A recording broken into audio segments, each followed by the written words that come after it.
और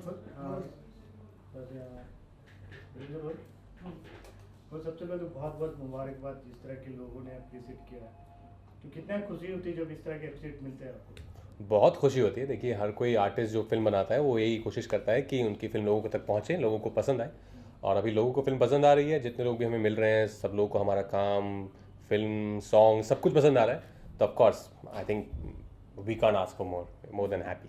Patralekha ji. Same question आपके लिए ना, पहली मूवी और इस तरह की रोल और धमाकेदार एंट्री, तो कितना एक्साइटेड था? और मैं तो बहुत खुश हूँ। सॉरी, मैंने आपको काट दिया। देखिए, मैं अपनी खुशी को छुपा नहीं पा रही हूँ। तो जब पहली इस तरह की लाइक अभी तो बार ऑलमोस्ट बंद हो चुका है, तो बाहर घर का रोल प्ले करना कितना डिफिकल्ट होता था? डिफ़िकल्ट मतलब डिफ़िकल्ट तो नहीं था, पर बहुत ह्यूमिलिएटिंग था। एक लड़की होने के हिसाब से बहुत ज़्यादा ह्यूमिलिएटिंग था। किस तरह के, जब हंसल सर जब आपको पहले साइन किया तो किस तरह के लाइक जान दिया था कि मुझे इस तरह के करना है, किस तरह के नॉइस सुन के आना? हाँ, हंसल सर ने हमें राजस्थान भेज दिया था। वो भी गए थे हमारे साथ 3 हफ्तों के लिए, जैसे कि मैंने बताया।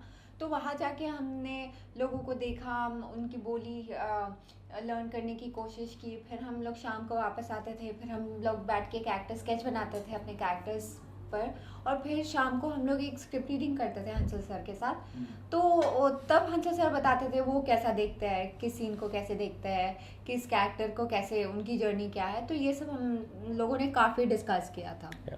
आज को सेम क्वेश्चन अगर आपकी बात करें तो आप जिस तरह का आपकी लुक है, तो किस तरह का अपने आप को इम्प्रूव किया? अंशुल सर का क्या इम्प्रूव था आपके लुक के साथ? मतलब क्योंकि हम लोग शाहिद के बाद दोबारा एक साथ काम कर रहे थे, तो मेरा ये एक मेरी कोशिश थी कि मैं दोबारा जो है शाहिद को ना रिपीट करें हम लोग। तो एक उसके लिए अलग लुक रखा। तो थोड़ी सी हमने मुस्टैच ग्रो की, मैंने ईयर पियर्सिंग करवाई, एक नई बोली सीखी, बाल थोड़े बड़े किए, तो बहुत कुछ किया। पर उससे ज़्यादा इंपॉर्टेंट था उसके जो इंटरनल एस्पेक्ट है कैरेक्टर की, क्योंकि एक बहुत ही इमोशनल फिल्म है। तो इमोशनल जर्नी कैरेक्टर की समझना बहुत ज़रूरी है, जिसके लिए जैसे पत्रलेखा ने बताया कि हम लोग बैठ के तीनों काफ़ी काम करते थे कैरेक्टर्स पे, कि जो भी उनकी रीजनिंग है, बैकग्राउंड है, उस पर काम करते थे। और ऑफ कोर्स हंसल सर तो थे ही अपनी गाइडेंस, जो हमें अपने गाइडेंस देते थे। और सेट पे भी हमें कभी उन्होंने प्रेशराइज नहीं करते थे कि उनको ऐसा ही चाहिए। काफ़ी फ्री थे हम एज एन एक्टर, जिससे कि हमारी एक्चुअली जिम्मेदारी ज़्यादा बढ़ जाती है।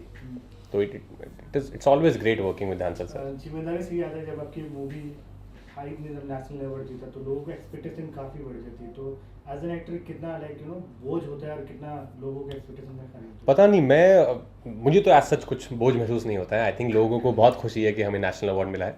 और मेरी तो रिस्पॉन्सिबिलिटी नेशनल अवार्ड मिलने से पहले भी थी, अपने लिए भी थी, कि मैं ऑनेस्टी से अपना काम करूं, जो भी करूं। तो वो अभी भी है, अभी भी बरकरार रहेगी। पर यह है कि लोग मुझे मिलते हैं तो कहते हैं कि अभी तो नेशनल अवार्ड मिल गया है, तो सिटी लाइट्स हम देखेंगे ज़रूर। तो उससे एक थोड़ा सा ये होता है कि शायद लोगों की उम्मीदें ज़्यादा बढ़ गई हैं। But I am glad, I am happy कि लोगों को सिटी लाइट्स पसंद आई। पत्रलेखा सेम क्वेश्चन लाइक हम डायरेक्टर की बात करें, उनकी मूवी मतलब अवार्ड जीत चुकी है, उसके बाद एक होता है कि लेवल बढ़ जाता है। तो उस तरह के डायरेक्टर के साथ काम करने का और क्या कुछ सीखा आप उनसे?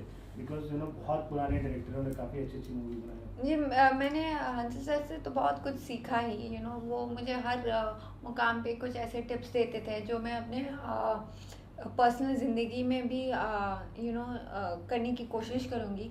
फिर भट्ट साहब भी थे, मतलब ये दो लोग बहुत बहुत ही इंस्पिरेशनल हैं। और भट्ट साहब तो ऑलरेडी लेजेंड है। तो मैं अपने आप को बहुत खुशकिस्मत मानती हूँ कि मैं एक ही फ्रेम में भट्ट साहब के साथ भी थी। तो ये आई थिंक ये जो मेरे फिल्मी करियर का जो बिगनिंग है, बहुत ही टचवुड बहुत अच्छे से शुरू हुआ है। अब देखते हैं कहाँ जाता है। राजकुमार से क्या कुछ सीखा? बहुत कुछ सीखा, क्योंकि राजकुमार एक इतने अच्छे अभिनेता है कि एक्टिंग तो गिव एंड टेक ही होता है। तो राजकुमार हमेशा अपने किरदार में रहते थे। तो अगर मुझे ऐसा लगता था कि अरे मैं आई एम नॉट फीलिंग राखी या कुछ ऐसा, तो मैं उनको देखती थी और वो इतने फोकस रहते थे कि मुझे मतलब ऐसा जिस दिन मैं फोकस नहीं रहती थी मुझे लगता था अरे यार मैं क्या कर रही हूँ, ऐसा नहीं करना चाहिए, I am here to work. तो वो मुझे बहुत इंस्पायर्ड कर